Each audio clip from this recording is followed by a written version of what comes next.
আজ জন্মাষ্টমী, ভগবান শ্রীকৃষ্ণের জন্মদিন। এই উপলক্ষে বিভিন্ন জায়গায় দুর্গাপুজোর আয়োজকরা আজ খুঁটি পুজোর আয়োজন করেছে।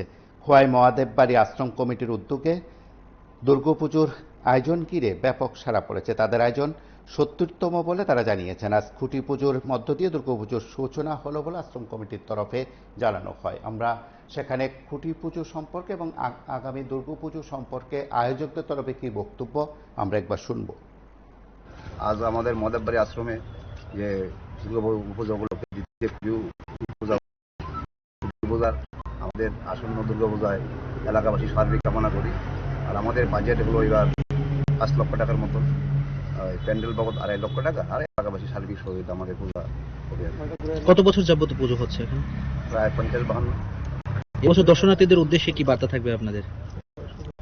সবাই শুভ থাকুক, ভালো থাকুক, উৎসব যাতে প্যান্ডেলে আপনারা কি নিয়েছেন, কি করবেন প্যান্ডেলে? আমাদের প্যান্ডেল কাল্পনিক মন্দির। কে তৈরি করছে? স্থানীয় শিল্পী না? স্থানীয় শিল্পী নরোত্তম দাস, মূর্তি বাড়িগুড়া মলিলা। আর মূর্তি হলো লালঝোড়ার। আপনারা শুনলেন সেখানে পুজো আয়োজনকে কেন্দ্র করে তাদের বক্তব্য। ৭০তম দুর্গাপুজোর আয়োজন বলে তারা জানিয়েছেন। আপনারা দেখতে থাকুন টিভি 24।